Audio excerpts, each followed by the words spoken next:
Welcome, everybody. So glad that you are here. This is our third episode of season 2 of Campfire Talks. Hello, my name is Peta, Mama Bear, and I'm going to be your main host tonight. And I'm, again, so glad that you're here. The title, or what we're doing tonight, is we're tackling the tough topic of camp leadership. And this is a really popular topic, and we have had so many people register for this talk, so we're just so glad that you're here. And we're hoping that you're going to get a lot of great nuggets and helpful information while you're here. The title of our talk is Who's the Boss? Looking at camp leadership systems, challenges, and successes. And it's brought to you by the Camp Network team. So our Camp Network team is a group of volunteers that put on these campfire talks, and we have a few other projects as well. And they are all here today to help facilitate our, our campfire talk.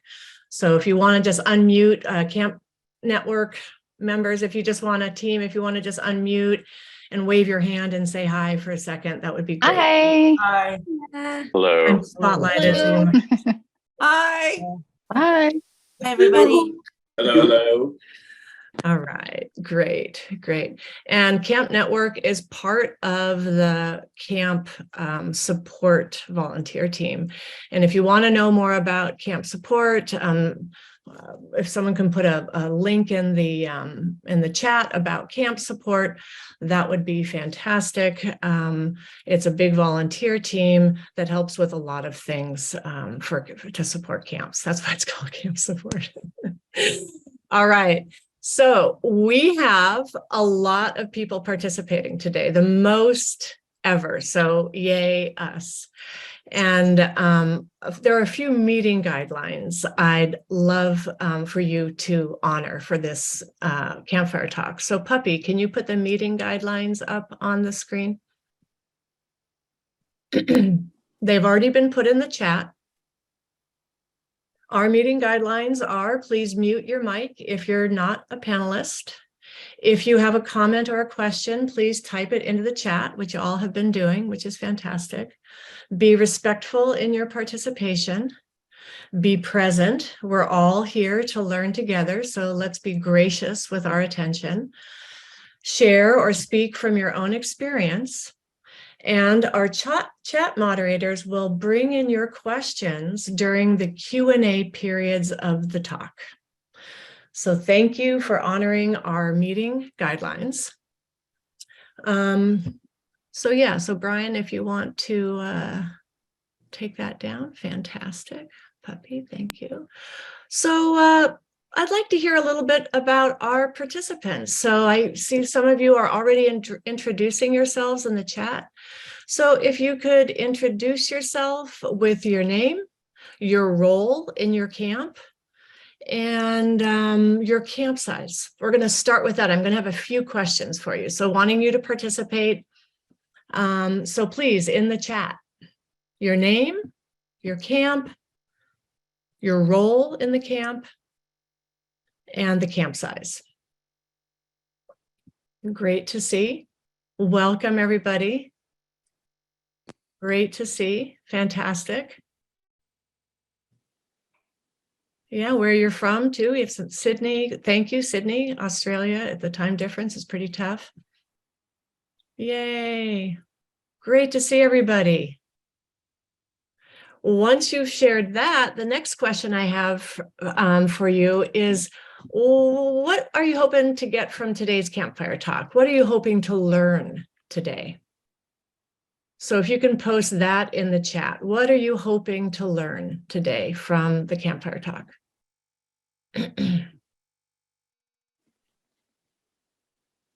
We have so much action here. It's going by so fast. Great strategies for new camps. We're going to cover that. Interested in ride, got that.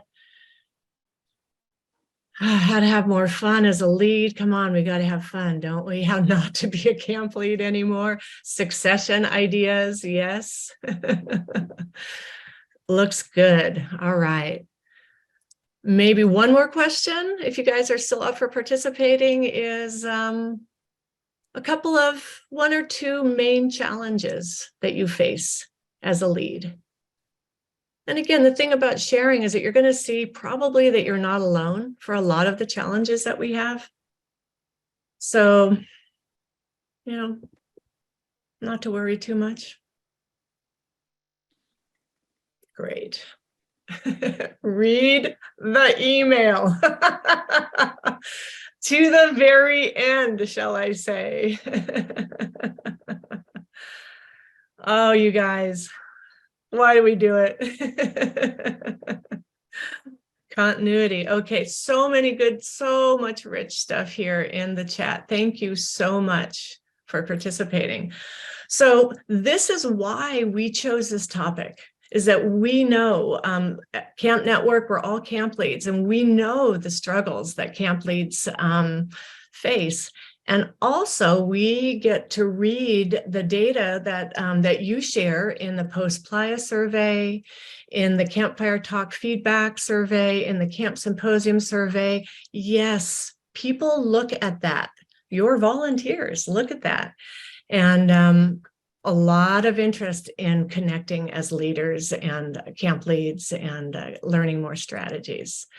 And the panelists that we chose tonight, the reason we chose a particular camps is that we have smaller camps represented. So 2 smaller camps represented, kind of a mid-sized camp, 70 to 100. And then we have 2 villages represented as well. So you're going to be hearing kind of a vast array of information from our panelists. So before I introduce our panelists, I want to tell you about the format of our Campfire Talk. If you've been in a Campfire Talk before, we're going to be doing it a little differently, particularly because we have so many people. We're going to be doing breakout rooms for this Campfire Talk. And the breakout rooms are going to be split up into smaller camp leads, the mid-size camp lead, and then the village camp leads. And you're going to have a choice to go into a breakout room or stay in the main room, which will be one of the breakouts, or you can float around between different rooms. So what I'm going to do now is I'm going to introduce the panelists and their camps so that you can make an informed decision about which breakout you'd like to join. Okay. And before we go into breakouts, we're going to give a little instruction on how to join a breakout in the event that you haven't done that before. So here we go.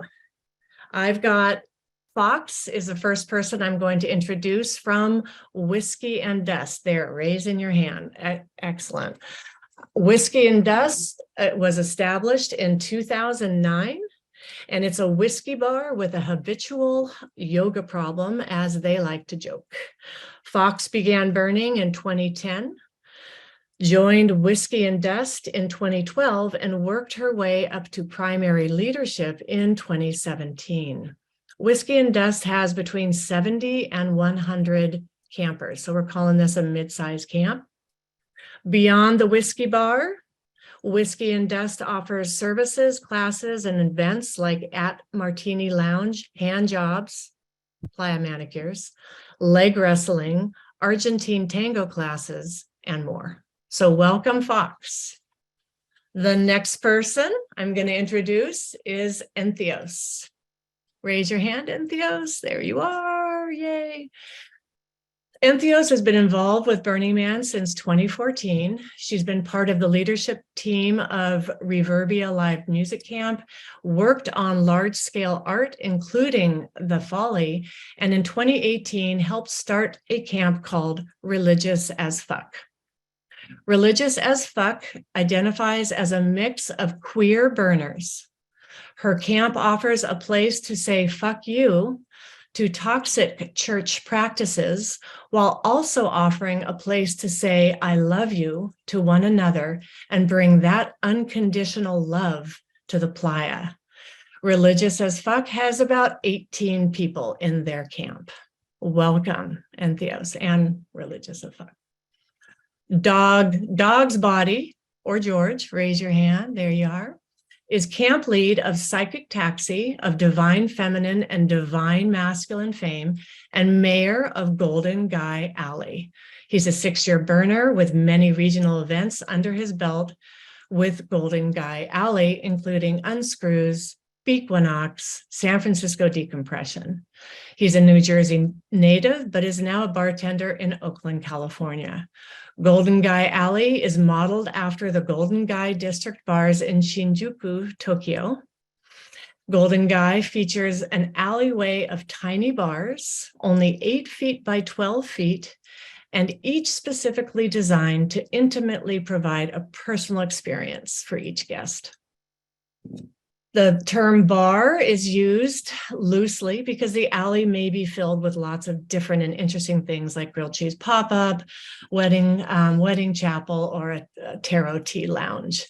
There are about 100 to 120 people in the Golden Guy Alley Village. So thank you for participating. And next we're going on to Clay and Erica, Polaris and Merica from AEZ. Clay is the village lead, and his first Burning Man was in 2007. He took over as the mayor of AEZ in 2012. Erica has been involved with the village also since 2012. AEZ was established in 2000 with the goal to have everybody have solar to burn without generators, so to use solar or alternative energy. AZ is open to anyone who wants to camp, and there are 400 to 450 residents. Wow. AEZ runs solar tours to show BRC citizens some power solutions that each individual camp has tried out. It also runs a radio station, provides Wi-Fi to anyone, has a dance hall with live music and other acts. So welcome to Clay and Erica from AEZ. Thank you. So those are your large camps. And then we have Mika, Queen Badass, coming from Mobetta. She is a founder and lead for Camp Mobetta. She is a friend, a lover, a sister, a daughter, and a collector of dope-ass humans. Extraterrestrials are also welcomed. She doesn't discriminate. She craves genuine connections, cultivates bomb-ass experiences, and brings awesome friends together that turn into awesome families. Camp Mobetta was her first time at Burning Man and her first time as a camp lead. So for those of you looking for some insight into those first time camps, this is the breakout that you might want to be visiting. Camp Mobetta was 24 people in 2022. 2/3 of whom were virgins and were members of the multicultural people of color neighborhood. Mobetta fully embraces the 11 principles of Burning Man and has added their own radical exploration. They are an incubator that creates safe spaces and encourages members to explore, engage, and learn about themselves, their neighborhood, and their community in and outside of Black Rock City. Woo! So those are our panelists, our camps. So Religious as Fuck and Camp Mobetta are the smaller camps. And then we have Whiskey and Dust as the mid-sized camp, Golden Guy Alley and AEZ as the villages. And those are going to be your choices for your breakouts. So Puppy is going to give a little instruction about how to find how you go into your breakout. So can you take it over from here, Puppy? Yes, and we're going to have 2 breakout rooms, one for smaller camps and one for mid-size, and then the larger village camp conversation is going to stay in the main room. And let me show you, because we've had some confusion of joining rooms on a phone. But if you're on a computer, on the bottom right of your screen, there are 3 dots with more. If you click on that, a pop-up happens, and you can click on Join Breakout Room. if you are on a mobile device, you need to tap the screen to refresh the menu on Zoom. And then once that happens, you should have this icon, this 4 square icon that you can click on. And then when you click on those, you'll have the option of joining either the small or medium-sized camp rooms. And once again, if you want the big camp room, just stay here. Thank you very much. So now go ahead and click those 3 dots at the bottom of your screen, or tap your device and look for those 4 little squares to go into your breakout room of choice. Once again, you've got the small camp breakout room, the medium camp breakout room, village. You're going to stay here in this room if you want to be in the breakout room with the villages. And once again, you can float back and forth if you'd like as well. You're getting some questions in the chat about what are the size ranges. Oh, I see the answer. Thank you. We're getting sorry. What were the size ranges again? So the size, Camp More Better, Religious as Fuck is 18. Camp More Better is 24. So small camp, that size. Mid-size camp is 70 to 100. And the village is a village.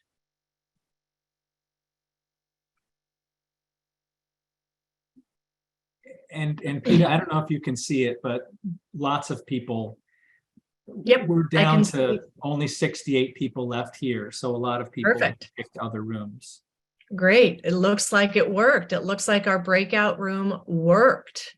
But Monday, you should be, I think, see, no, I'm the one that needs to leave. Okay, I'll see you later. Bye-bye.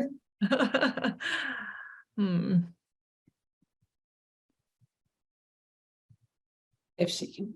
Wait, where am I? Am I doing? You're right here. You're where you're I know, supposed but to be. I can't find this. Oh, okay, there it is. It's a little 3 dots. There we are. All right, here I go. All right, we'll give everybody just maybe another few seconds to figure out whether or not they want to hang out with us here for the next period of time. I hope you're all having a lovely start to your week. I'm Monday. I'm on the placement team, and I'm also a volunteer with the camp support group. And I used to be a theme camp lead as well. Clay and Erica, how are you doing over there? We're doing great. Groovy. How did you get your client name? You know, I'll tell you offline. Okay, fair enough. This is being recorded, and I feel like, you know, there's just some things that the universe doesn't need to know. Fair. Fair.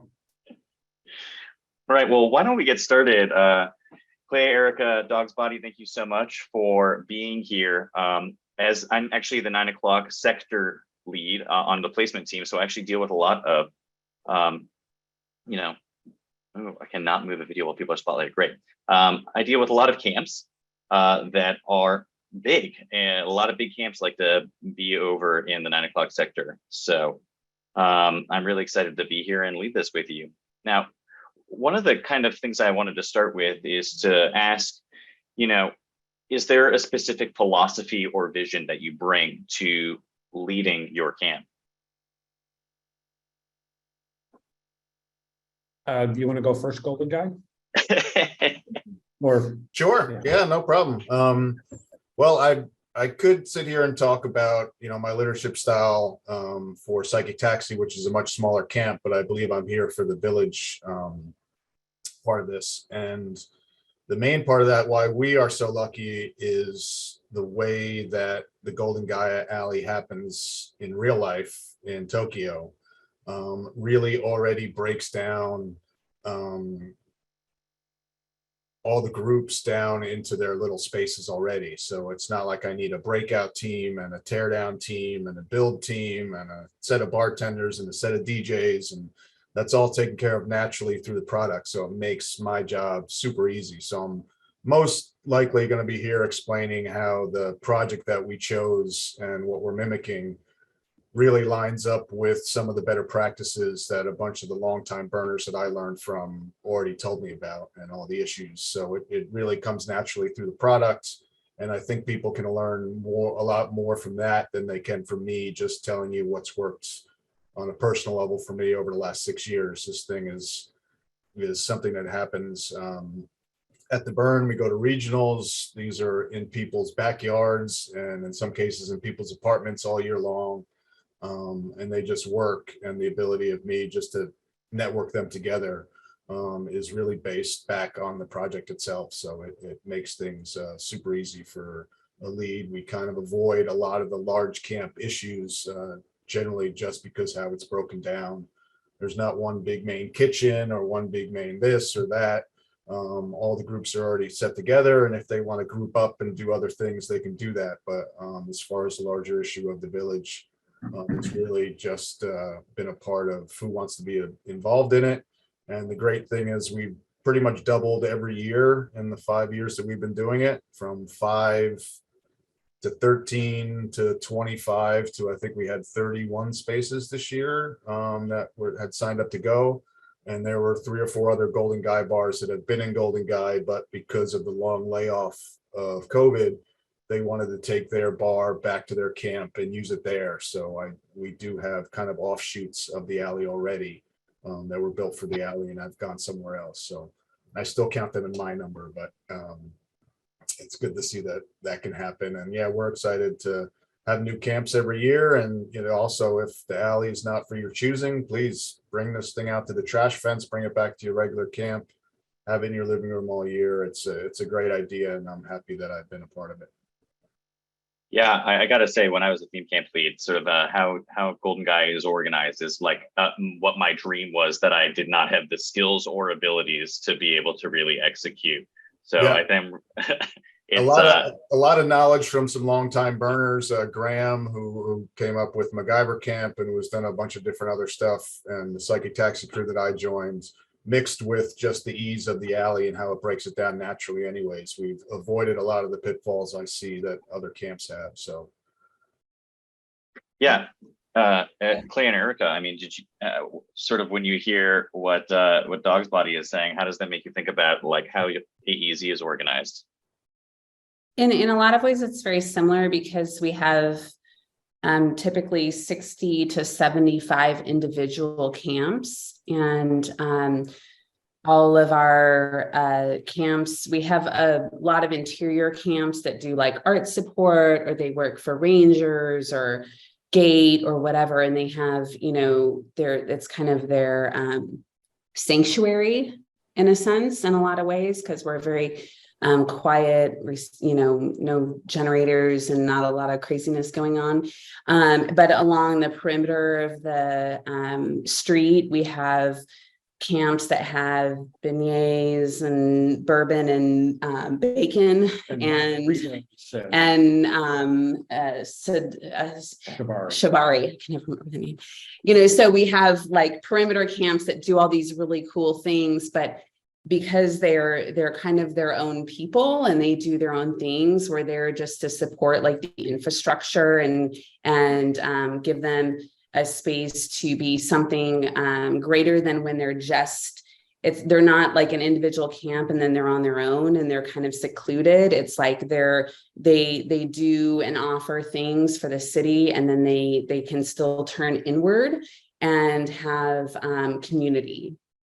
So it's kind of like very similar concept where there's a great offering and everybody's kind of in charge of their own thing, and they do their own things, and we don't dictate or regulate unless you're a fucking asshole or you're a mooper or whatever. And then it's like, all right, well, that's a problem. But you're kind of on your own, but then at the same time in your off hours you can turn inward and be a part of a community. So how do you balance, both of your villages, between sort of a central planning and people being really in charge of their own subcamps within the village? That's a good question. Golden Guy, do you want to, like we'll you just can- take turns. You you go let's first. go first and we'll go second. That'll just work well.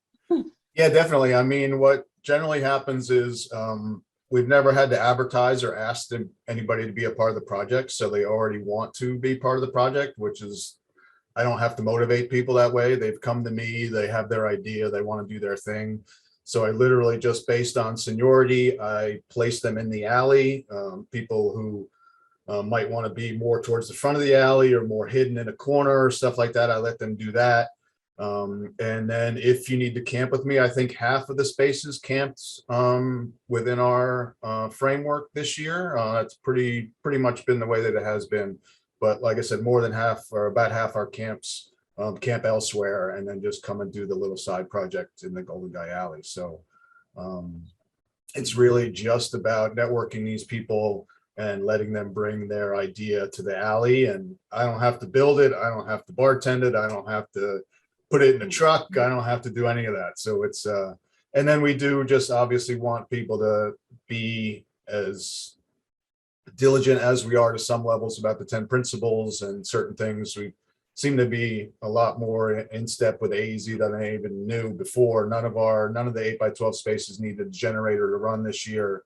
80% of our people are in tents and not Winnebagos running generators and other things like that. So it's I think it's great that we have both of us in this area. We'll be agreeing on a lot of things tonight, I think. Now, is that a happy accident that so many people are in tents, or is that like a leadership decision that's being made?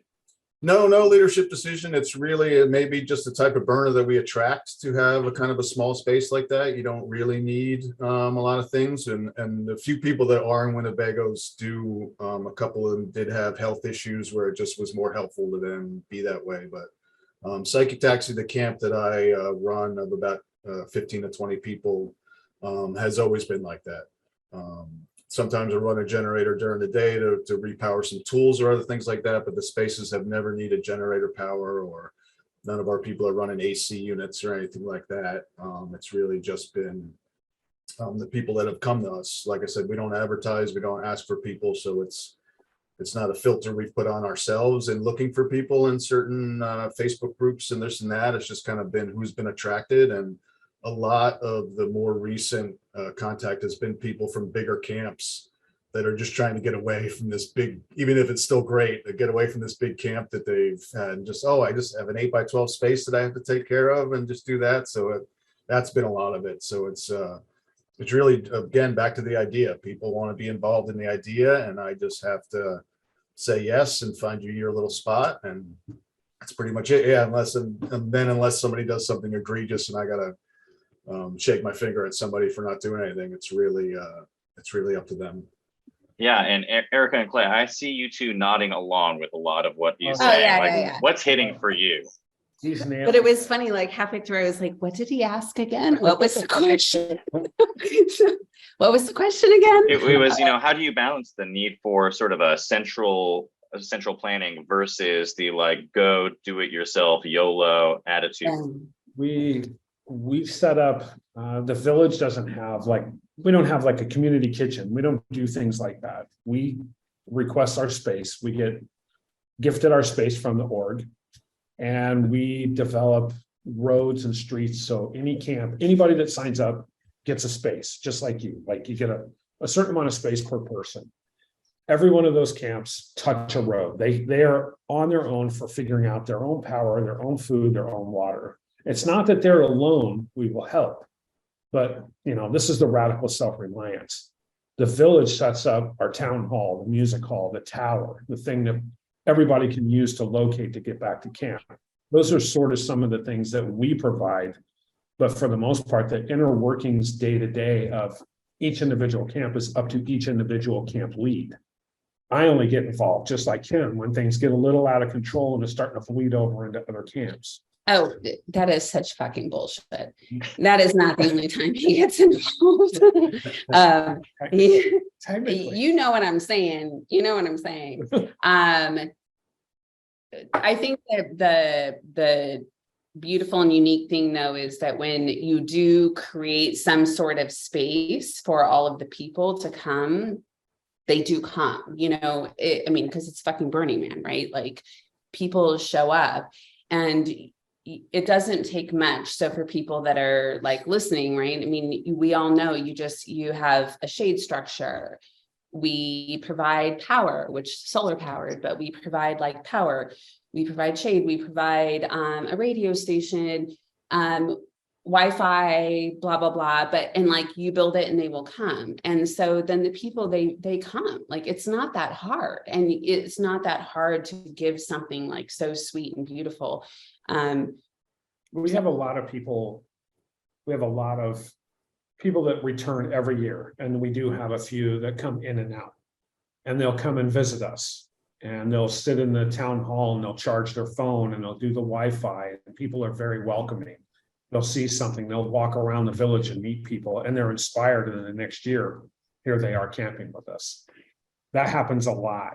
So we don't, like you, we don't advertise anything. We just say, like, all you have to do is ask. You have to clean up after yourself and not have a generator. And Yeah, it do just you do anything? Is there any sort of you know, is there any event or way that you have people meet each other, perhaps in the village? Like, is there, because you don't have a kitchen, right? So what are there any ways that you've developed to have the people in all of these different camps within the village start to meet each other and, you know, sort of maybe coalesce a little bit more instead of being so distinct? We allow the camps to contact each other. So some camps will, my camp generally gets a gray water tank that we don't use too much of. So we will offer that to other people in the area. And we have people that have been in the alley for a couple of years, so they will congregate together. It's almost like what I do, what placement does on a very much smaller basis. And placement actually takes over one of our spaces every year on Monday. So Yes, and thank you. Yes, no, it's fun to listen to your problems. I deal with them on such a smaller level, but it's just like, okay, I'm not crazy. They go through this too. So it's really, again, back to the breakdown. They can get together and share power or water or other services, or, hey, I got a big shade that's too much for me. I see that we're next to you on the map. You want to share shade, so you don't have to do this or that. But yeah, very similar to AEZ. I create a map where everybody has vehicle access in and out to their spot. And it's, if they want to contact other camps about doing certain things, hey, let's line our cars up here because that's the windward side, or, you know, whatever they want to do on their own. Just like in Golden Guy Alley in Tokyo, some of them share resources, some of them share trash rooms, some of them share, you know, water supplies, some of these. So it's like, I just, you know, get them together, and if they want to get together and do things on their own, the things that they might be lacking or things they have more of than other camps, then they offer it. We use, I think Discord was our most popular kind of side program this year.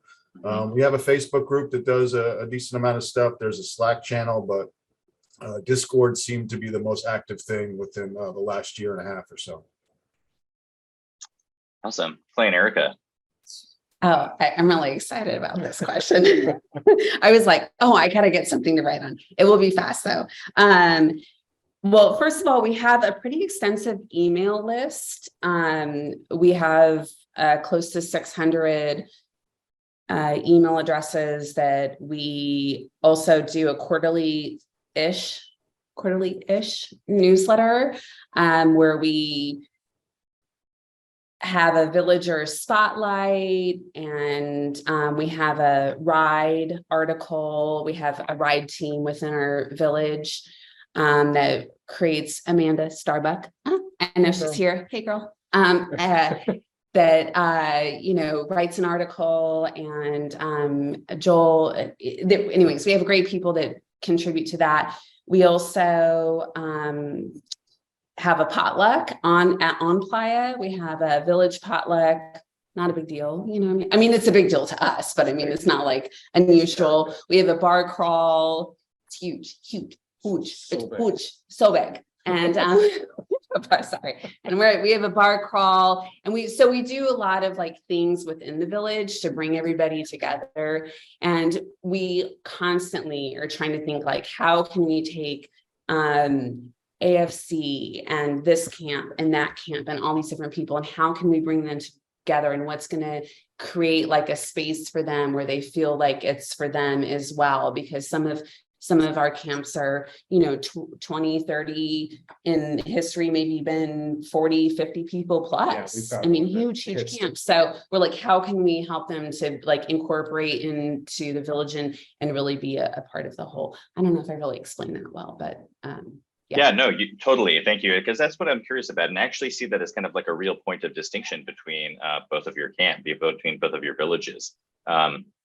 And I think that's really interesting, just as somebody who used to be a village lead as well. I mean, that kind of makes me think about, if you have this different approach to how the people, you're orienting the people to each other, how do you deal with problems that arise? Because if you're really big villages, there's a lot of people. Do you have a structure in place? I guess just in general, how do you deal with that? Because that was always a struggle that I had as a theme camp lead, is what do you do when you have personnel problems? Sorry. Golden. He's got to go Oh, first. yeah, sorry, I've been going first. It really just comes back to me. The groups are broken down, so their leaders, if they can't deal with it internally and it becomes issues between the different camps that camp with me, then it just really comes to me, and I just have to figure out through my life experiences. And I'm a bartender for a living, so I believe that means I'm an adult babysitter. So I've been doing that on and off of Playa a long time. So as long, like I said, all the groups have come to us and people that we know. So nobody has been radically different than us as far as how we deal with the 10 principles. So there have been some issues. There was a couple of things that happened this year, like somebody walked through somebody else's camp and tripped over something and was complaining that it wasn't lit. And it was just like, yeah, that's to a point, that's a valid argument, but I make vehicle lanes for you to be able to get to your camp and not without walking through somebody else's camp. And so it's best practices, but it's also that's their plot of land, just like the placement team gives me my plot of land. You walk through somebody else's camp and see something you don't like or trip over something that may not be lighted to your qualifications, you're walking through somebody else's camp. So that was one of the issues I had this year. Sometimes I'll have to let bars know not to leave booze and other things in one of the spaces, because these industrious humans that come to the burn, they will take over your bar and run it, even though you have it closed for the night. So there have been a couple of things like that. Like, all right, if you're going to leave the place and you don't want somebody else running it, then gotta shut it down. Have to do. But that's really the broken down again by the spaces back to the project that I'm on. If their leaders can't control what's going on, but then I know most of the leaders, so it's very personable. It's not somebody that I don't know. I may not know everybody in their camp, but I know a vast majority of the leaders of these spaces already. So it's generally a very easy issue, even though the problem is a problem that's happening on Playa. Yeah. No, thank you. Clay and Erica, what do you think about that? How do you deal with problems that arise in the village? It's kind of a case by case basis. A lot of times people have they have a say. I call it our village, not my village. I've always done that. So most people are burning man, they're in a pretty good mood. But yeah, like you said, occasionally you run into some kind of an issue, and generally can diffuse really quickly amongst themselves, but sometimes you have to mediate. I've never really had to go really crazy on anybody. In the whole time, I think 3 people have been asked to not come back to the village since 2000. Wow. So generally speaking, I mean, like, we're burners. Everybody's really generally pretty cool. But also people have like, if they have skin in the game, like if you're a community, everybody kind of self polices. Oh, I really hate saying that, but you know what I'm saying? Like everybody's kind of like, stuff kind of resolves itself theoretically, hopefully. And then of course, there's always times where people are like, where's Clay? And we're like, what's on fire? But for the most part, like, we're in it together. So everybody kind of self-diagnoses. Yeah. Self-diagnoses the issue. I love that. I love, it sounds like both of you have like both villages have a really healthy system in place where you sort of treat things as they are, as opposed to trying to fit things into a box that they don't fit in. Now, that actually brings me to a question that I have that I think would maybe be very helpful for people who are here, which is what advice would you have for people who are joining a large camp or a village's leadership? Like, what are maybe the things that you wish that you knew yourself before you started? Hey, Yeah, Monday, Puppy. Yeah. excuse me, everyone. I'm going to break in here. I just want to let people know, this is Puppy, I'm the tech mod, that if you've joined the meeting, we have 2 other breakouts that are available. We have a breakout for small camps and we have a breakout for medium camps. And then this conversation is for villages. So if you just go to the more dots on the bottom, if you're on a computer, you can click that and join one of those other breakout groups if that's what you're interested in. Or if you're on a mobile device, touch it and there should be a menu option that pops up in the left right corner. Sorry for the interruption, but I've heard we've got people joining late. No problem. Thanks, Puppy. Really appreciate you helping out. Just to go back a second, Clay and Dog's Body, the question was, what advice would you have for somebody who is joining the leadership team of a large camp or a village? What are the things perhaps that you wish you knew before you jumped in with both feet? Ooh, that's Dog's Body.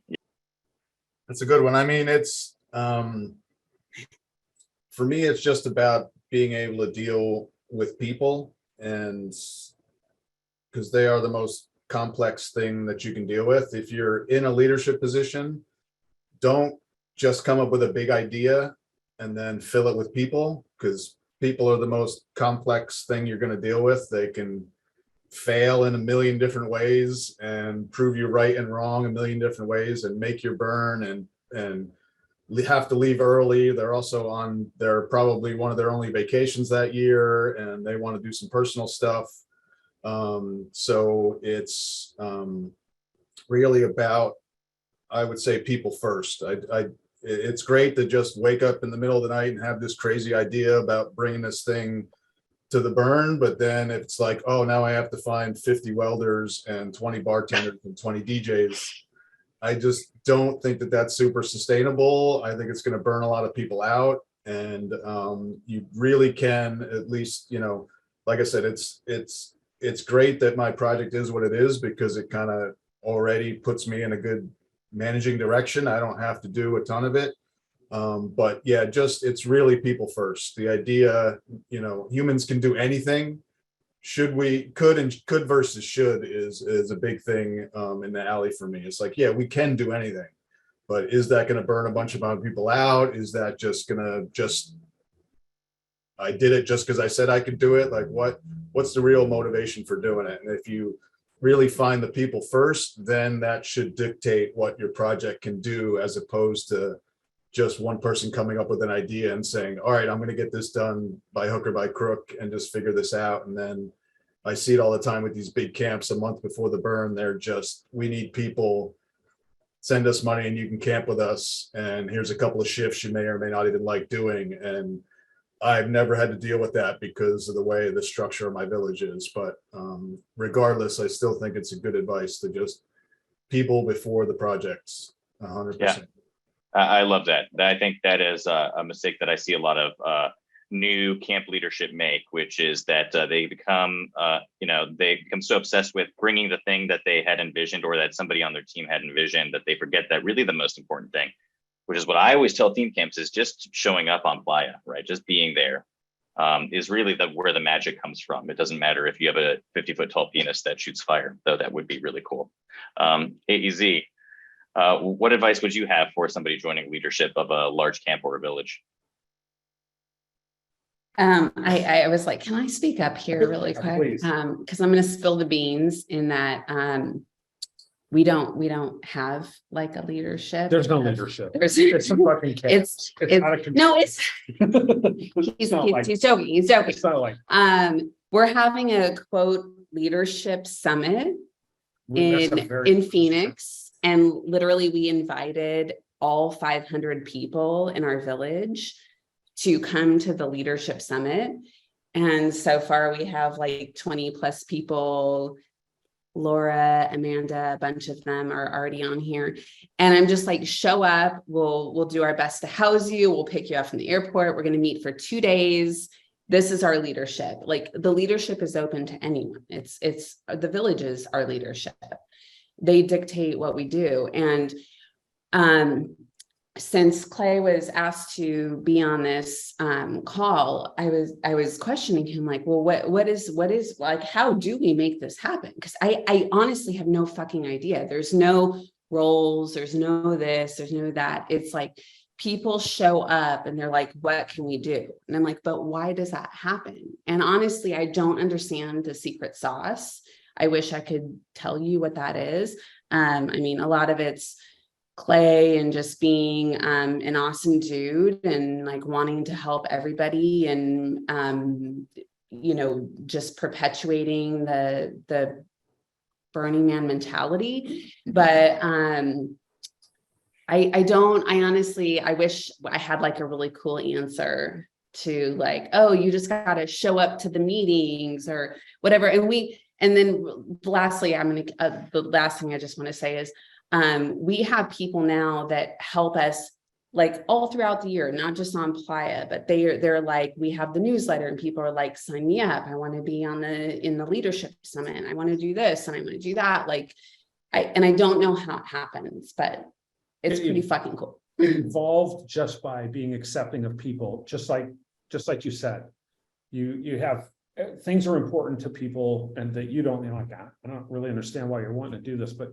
if you accept whatever it is that their issue is as your own, everybody responds. You inspire people to want to participate. And it just happens naturally.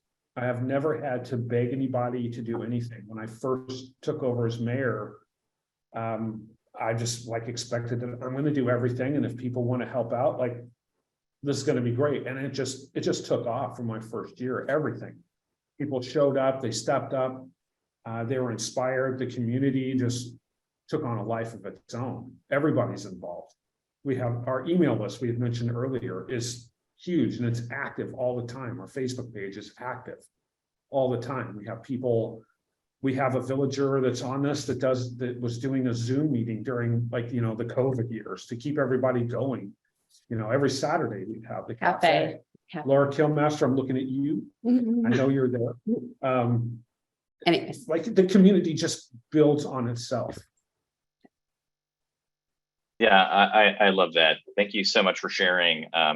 It's so important, I found, to have make sure that everybody in the camp or village, it doesn't matter if it's 3 people or if it's 300 people, to have a sense of ownership over something that's going on, because that's what keeps people, bought into whatever it is that's going on socially in your camp or village. So I actually there's been some really interesting questions in the chat, and I want to make sure that we get to them before we close out. We still have some time. So I'm going to actually pass the baton over to Breakout, who's been keeping track of the questions in the chat, and she's going to ask them from y'all. Okay, we got 3 questions. The first is from Playa Maya from Ash from Galactica with a heart. We are exploring an operational board structure with an electoral process. We have a strong GM and leadership structure that has worked well since 2005. We are exploring this to be more inclusive and transparent in decision-making, share the workload, and channel the desire to contribute more constructively. Would love any and all advice and lessons learned from any of you who have gone through this process.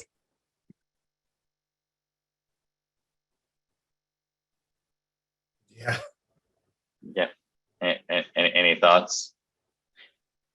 Yeah, unfortunately, I don't think that, wait. yeah, I don't have much experience with that as far as how my setup goes. Yeah, We don't either. We don't have an electoral process. I joked in the beginning, I'm a benevolent dictator. I'm gonna organize all of the it. biggest joke ever. Right, it is. It's just like it just takes care of itself. That's a tough one. Yeah, like I said, that would go back to my people before project. All these people that have joined my project don't bring that issue up to me. They control their own little space. My psychic taxi group had 7 of the 27 spaces that are there. So we do a little bit more than most of the other groups that only have a space. But that's really a lot of these questions, unfortunately, from my side are going to be, I think, I would have to come from people before the project. If you had this big project and then you had to find people to staff it, I've never had that issue. The people come to me and fit into literally little boxes that I put on a map and expand the alley that way. I mean, the alley could triple next year and I won't have to put one more nail into a piece of wood. And their leadership in their own camp is whatever it is. I can appreciate it and I take a lot of advice from them on how they deal with stuff in our little camp, because we're all end up being around the same size. But again, through the idea of find the people before the project is, I really kind of avoid that issue. So I'm sorry, I'm not too much help there. So guys, hey, this is Makai from Rootus Lounge, and I helped co-create Badlands Bordello. And when we had Badlands Bordello, we had a board for the last 2 years, a board that would help direct how we were going to do things. And we found that creatively, sometimes things ended up getting limited to the board because of the votes, where things would get passed up the ranks to vote on. And then it was kind of like it started to become a point where people would rally their friends on the board for the vote to make this activation happen if you had too many activations. So we found that, the board situation for how we ran things wasn't as effective as just managerial leads, empowering the activation areas for the things that they needed to get done. So that's just my experience with that. Yeah, I think unfortunately I've seen some questions in the chat. Unfortunately or fortunately, I guess, this is I'm a glass half full kind of Monday. But, both of these villages that we have here seem to be really decentralized. And I see some questions in the chat that are about large camps that are much more centralized, which is how my camp back in the day was structured. And I found it personally to be a terrible way to organize things, just personally, because when you have a bunch of people who are in charge of a lot of things, they get really burnt out really fast. I see this as in placement of with camps of all sizes. But I think the reason why we're here talking to the AEZ and Golden Guy people is because they figured out a system where that doesn't happen. Because let me tell you, the camp that I ran doesn't exist anymore. And not everybody is talking to each other. And part of that is because, you put a lot of power in people's hands. They either run away with it, or then people start to resent each other, and you get a lot of unhealthy sociological behavior that happens in that way. So just from a placement perspective, if somebody emailed me and they said, I want to join the leadership of a really big camp, or I want to start a really big camp, I would say, try to do it where you don't have to do anything. That's the best way to do it. Brady Cat, I think you had another question for us.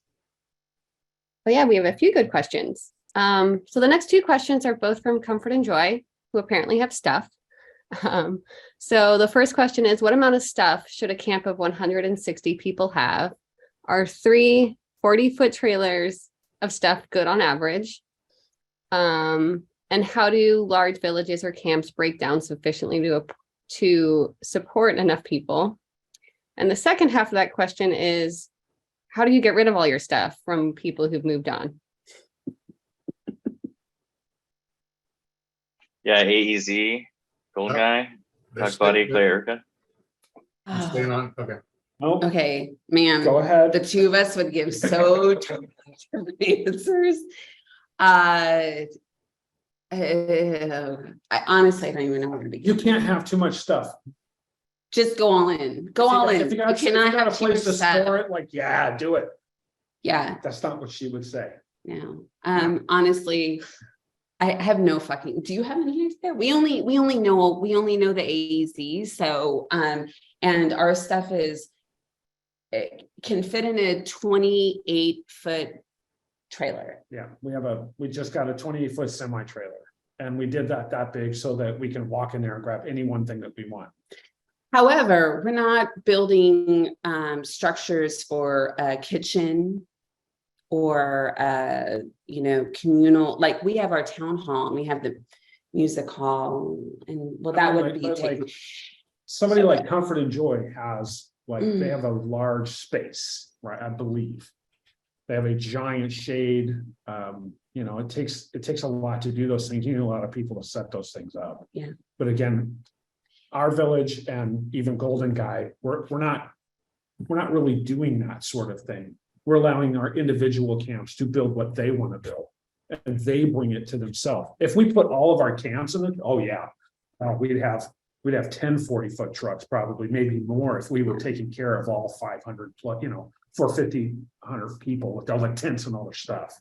What he said. Yeah, we just don't do that. Yeah, no, it's the way that our breaks down, we have no village dues, we have no central anything. I schedule people, the village dues are actually things like bring a bike rack, because people are going to come to the village to look at your bar and other bars. So bring a bike rack, bring some, I think we asked people to bring some Edison lights to string behind from bar to bar.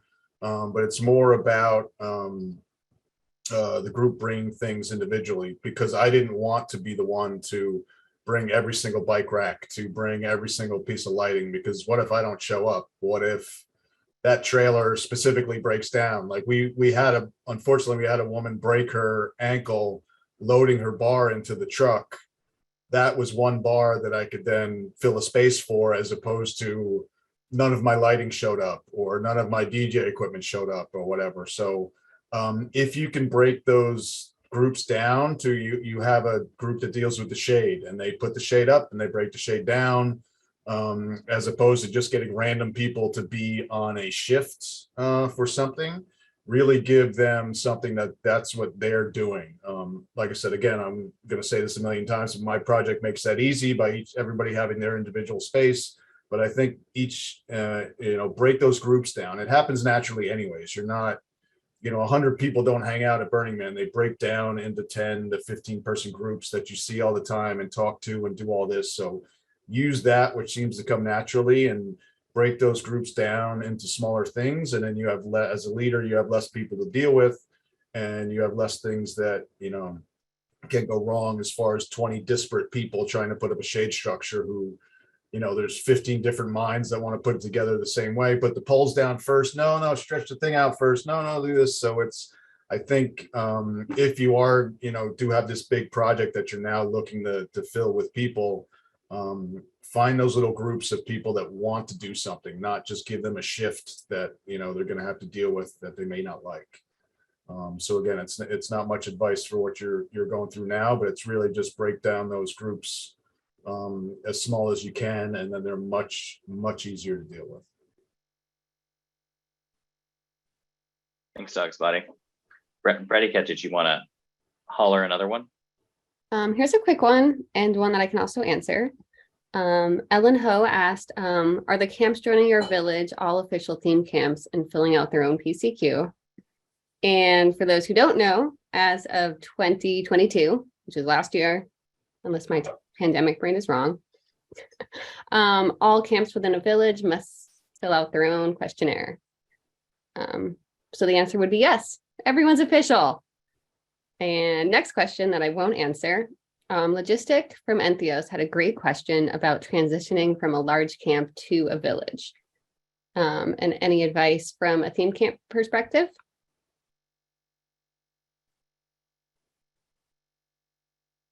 Yeah, Erica. Well, we were never really a theme camp, always a village. Honestly, listening to like the questions and everything, I'm like, God, being a village is just the way to go. I mean, it just seems like line the city streets with amazing camps that have great offerings and have great interior infrastructure, and like I don't know why you do anything else, but no, I don't think we could add anything to that, because no. Just like what Golden Guy said earlier, basically we handle it just like placement does. We get a space, we place people, and it gets taken care of. and our requirements around our perimeter, that they're interactive. And then it's kind of how we roll. So if you're going to be transitioning from a large camp into a village, you can tell the people, now, you group of 10, like you were saying, it's not 100 people, it's 10 people. If you guys are all, you jive and you get together, like create your little space over here, and you guys can coordinate your meals if you want to, whatever it is you want to do inside your camp. And then as a whole, we would really like, a couple of you every day to come up and like help for our overall good of the village situation. Figure out what your offering is and make it unique and line the perimeter streets and Keep it interactive. Keep it. Yeah. I guess I also want to add that, something that we haven't talked about at all in this, because it's really new and we've only done it for 1 year, are the hubs. So it's kind of, from my perspective, like the halfway between a village and a theme camp, because a hub is a bunch of theme camps who have all filled out requisite paperwork, have figured out how they want to be arranged, and you all share resources together and get placed together. So it's a little bit different. When we on the placement team talk about what a village is, there is kind of like a larger village identity, right? AEZ is AEZ, and then there's all of these camps in it, and same with Golden Guy.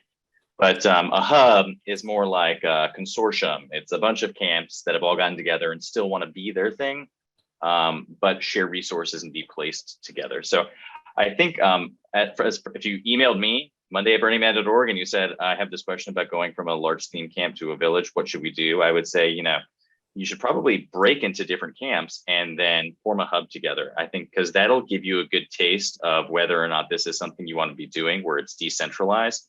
And then if you do want to then become a village, it becomes a lot easier because you've already sort of had this practice of decentralizing. Dog's Buddy, did you want to add anything or? No, not on that aspect. No, I'd be repeating myself with what we do. Awesome. Well, Breakout, I think you said we had one more question. Is that correct?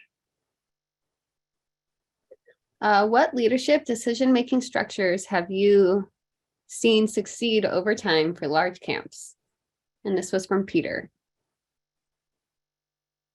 Again, just the breakdown, and that would go back to that last question also. If you're a large camp and you're going to bring people in, bring in those groups and let that group do what they want. I would avoid, okay, we need 10 more people to fill out these schedules of build, breakdown, and kitchen. So now, okay, we have 10 people and we'll just split them up. Now I would look to bring in crews that like to do build up and breakdown or things like that. And again, just get those little nucleuses of the inside of the village prepared for what they want to do, as opposed to just need 10 people on this schedule, find a 10-person camp, plug them together. That seems to be where I see the issues that start in large camps, because Golden Guy, as more going back a little bit more to the previous question, Golden Guy did start as a small camp of 10 to 15 people, and now within the fourth year of the project, we are up to over 130 people camped with us this year, I believe. And like I said, almost doubled every year, and not had any differences in the issues that we've had. They've all kind of been the same, but solved by just the way that you think, as opposed to just, here's a problem, fix the problem. It's more about how not to get to that problem in the first place.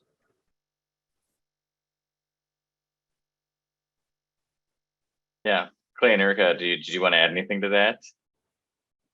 Again, I would just go back to I don't know the secret sauce. I think that people, because we don't designate, you need to do this and you need to do that to be a part of this, we just encourage and educate, and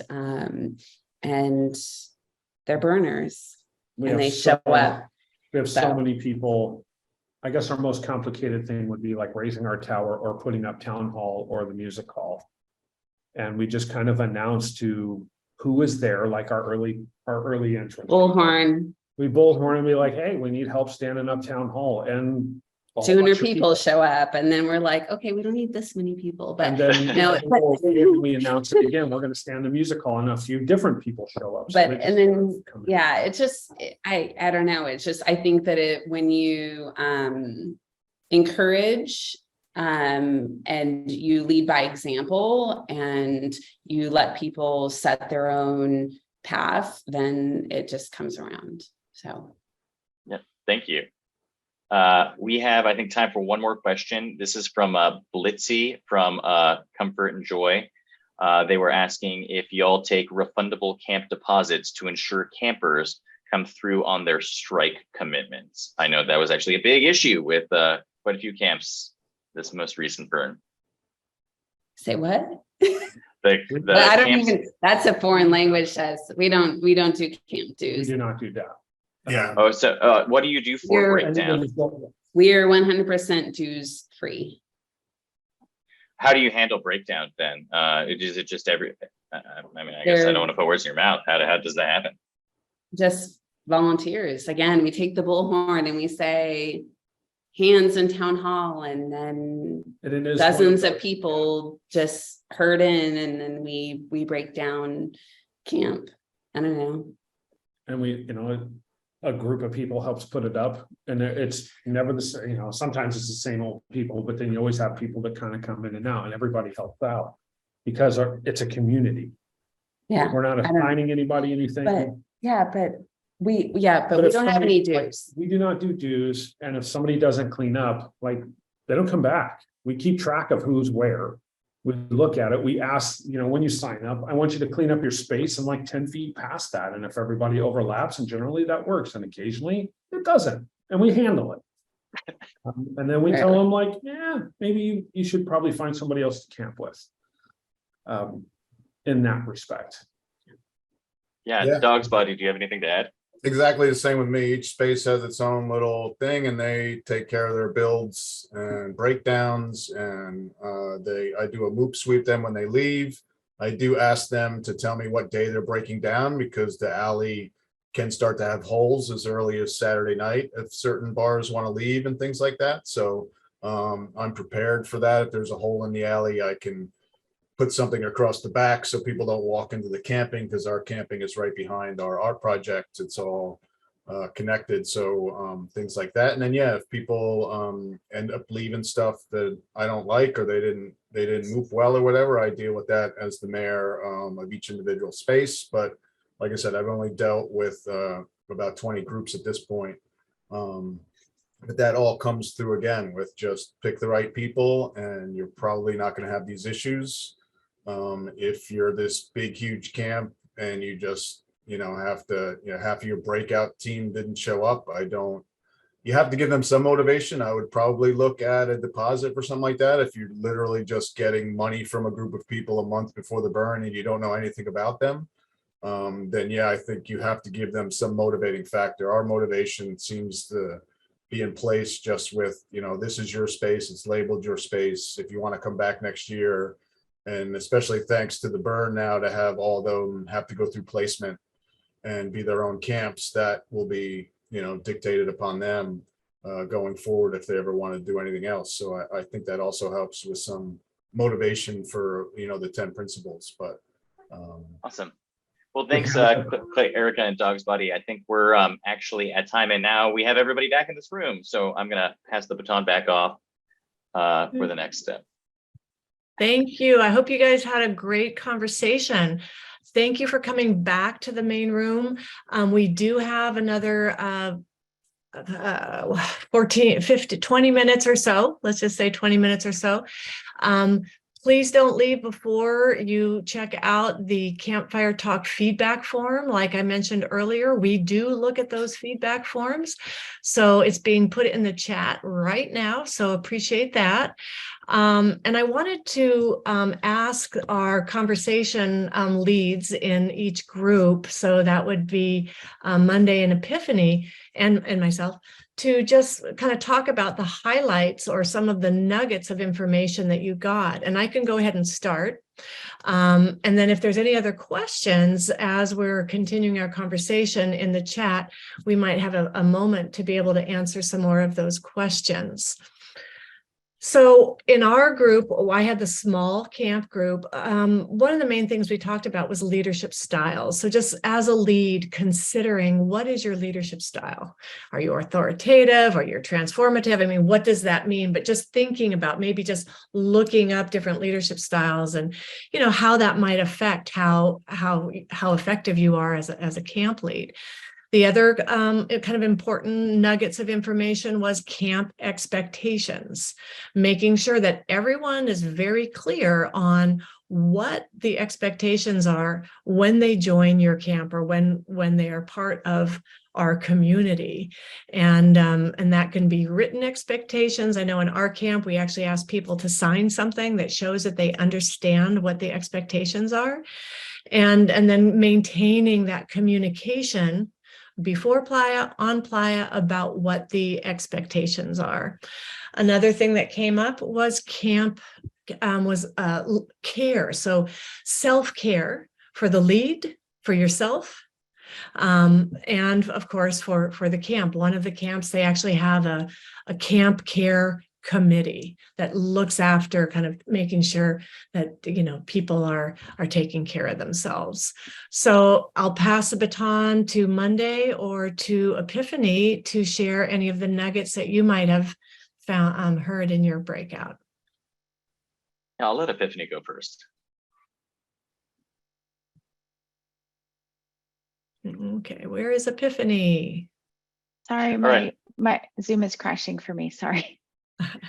No problem. I'll jump in while you get back up to a good place. You know, I was in the large camp in village room, and we talked about quite a lot of different things. I would say my personal takeaway from our meeting was about really recruitment.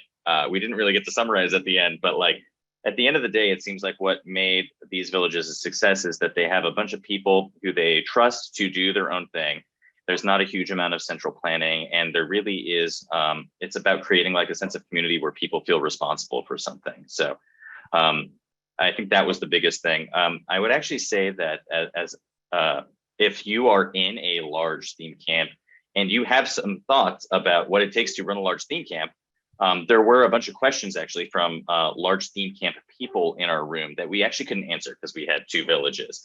So maybe this is a conversation that could be continued in the theme camp organizer Facebook page or on the regular Facebook page or on Reddit or another social media, because I actually think there's a lot of juice there. And of course, you are all each other's biggest resource. Another thing we talked about was just what are different ways that you can organize? What are different ways that you can deal with problem people or problems that arise in camp? How much stuff is too much stuff? And there was no firm answer to that. And I think, you know, really there's no magic bullet for any of the things that we're doing. And I think that's actually really important to recognize and acknowledge that there's a bunch of different strategies that all have strengths and weaknesses. And whether you're a village, you're a large camp, or you're a tiny camp, or you're just a few people who are showing up together. There's no perfect way to do it, but there are a lot of wrong ways. And with that, I'll hand it off to Epiphany.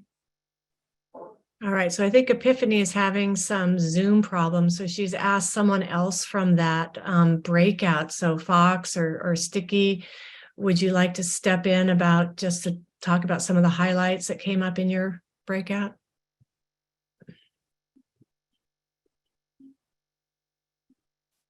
I can jump in.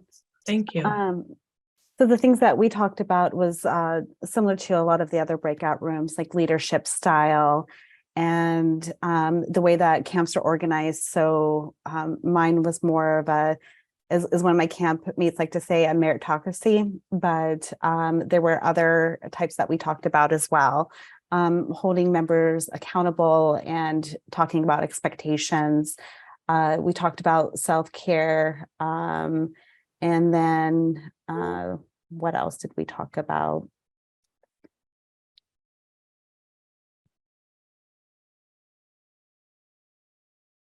We had a lot of conversations and questions on sponsorship. So if you have a camp member who's new, what does sponsorship look like? And our particular model was somebody who's already in camp bringing somebody else in. And so we talked about how other camps did that as well, as well as succession planning.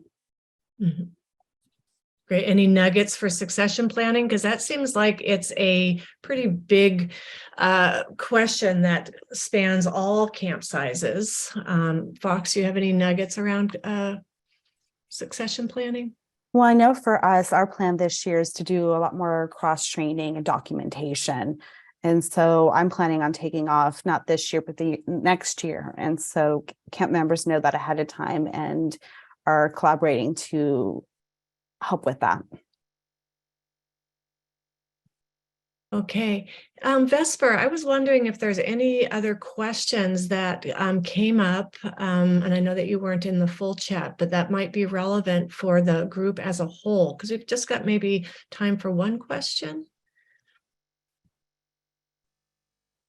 I mean, if I'm going to guess, probably in every single room, there were some questions about how do you hold people accountable and what consequences happen when people don't fulfill expectations. I wonder if we could get some very quick nuggets from our people. Yeah.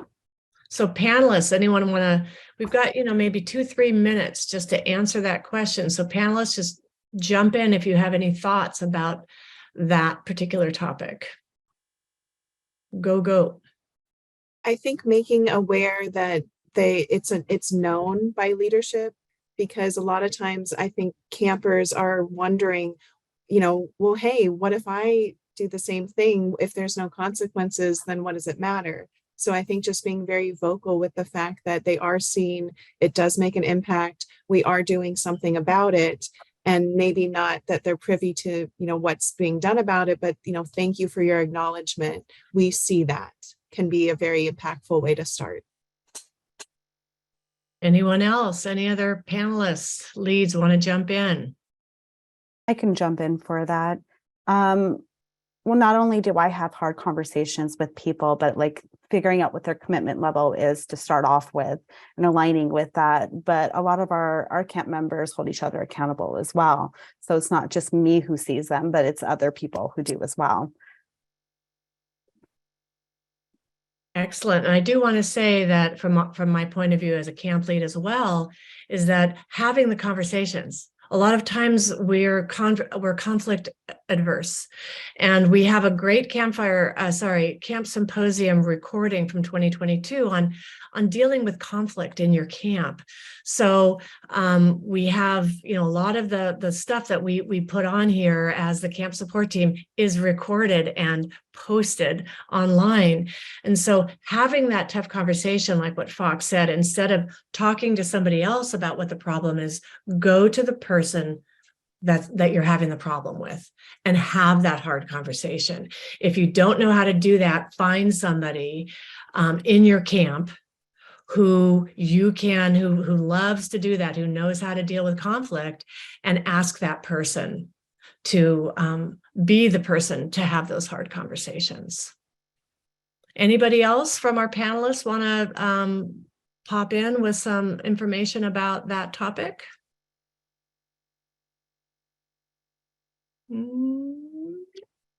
Vesper, is there any other question that comes up? And if not, it's okay. I mean, we could all talk about Burning Man forever. Exactly. So this is a good segue, because in the post-Playa report, which I have, the great pleasure to read the comments, it's pleasure because there's like 600 comments. And one of them was, the question is, what can camp support do to help support your camp? I haven't run the numbers yet, but I can tell you 10-1, other than things are great, but 10-1, how can we get leads to connect? And this is like a big question for me. People have suggested creating a Discord channel for camp leads. As you know, Burning Man is a duocracy. So we can't wait for the few staff at Burning Man to put this together. So I kind of put it out there to the community. If there's somebody who is really good at Discord or at some other type of platform that would allow us, that's not Facebook, because we have, like someone mentioned, we have a great theme camp organizer page on Facebook, but not everybody wants to go on Facebook. So the idea, I'm really feeling like there is a passion for people, for leads to be able to talk like we're doing right tonight, but just back and forth and making the rooms and everything in the Discord. So I'm putting it back out there to the community. I'm going to put my email, my Burning Man email in the chat. And if anybody is interested in kind of starting and maintaining this type of project, please contact me. Because as a volunteer, I'm very interested, and I bet you we could find some other volunteers to keep this going. So again, the appeal is some kind of Discord channel or Slack or some kind of platform where we can all as leads come together to talk about what we're having trouble with, share resources, and have this kind of conversation more and more. So I put my my email in there, PETA, like the pocket bread, at burningman.org. So please reach out to me, and I promise you, I will get back to you and try to organize this. And don't forget live too. So this past Friday, so I'm based in DC, and this past Friday, I participated in a theme camp organizer dinner. So, and it was just about, 5 or 6 of us, but we got together and we started talking about some post-mortem from 22 and kind of what we want to do and sharing resources for 23. And a small group that started just because we knew each other or connected out on Playa and, in text message is going to grow. We do plan on growing that and doing more of that. So any which way you can, like, find and connect with those people. It felt like a good support group and was very beneficial that I could see helping everyone. Exactly. And again, I know that there is a Facebook group that does exist. So if you don't know about it, join the Theme Camp Organizers Facebook group. I find it really helpful. The only reason I go on Facebook is for Burning Man. So, it's very helpful, but I do believe that there is a large group of people who, have kind of left Facebook over the years, and this might be another opportunity. So I'm going to go ahead and let you know about our next campfire talks coming up. Our next campfire talk is going to be on Saturday, February 11th at 10 a.m. And the topic is Ask a Placer. We did this last year around the same time, and it's a great opportunity for you to get some of your questions asked around the questionnaire. You want to know maybe more about how the placement process works, how the placement team works. You'll get to meet some of the placement team members. And we do have a registration link for that. So Vesper, if you could put the registration link up for that, for the February 11th Campfire Talk, Ask a Placer. It's really helpful, and we're doing it on a Saturday as opposed to a Tuesday evening, trying to reach a broader audience, especially people out of the United States time zone. So Saturday, February 11th at 10 o'clock. We'll have a second Campfire Talk in February, and it's going to be February 28th. And this Campfire Talk is going to discuss the HUBS program. Humans, Monday, what does HUBS mean? Humans United. Humans for better sustainability. Humans United for Better Sustainability. There it is, yes. So we're going to have a campfire talk so that you can learn more about hubs and resource sharing on Playa. Resource sharing, again, in the post-Playa report, is another big ticket item where a lot of people are interested to learn more about how can we share resources on the Playa. And, again, maybe even off the Playa. So please stay tuned for our next campfire talks. And we really have appreciated your attendance here today.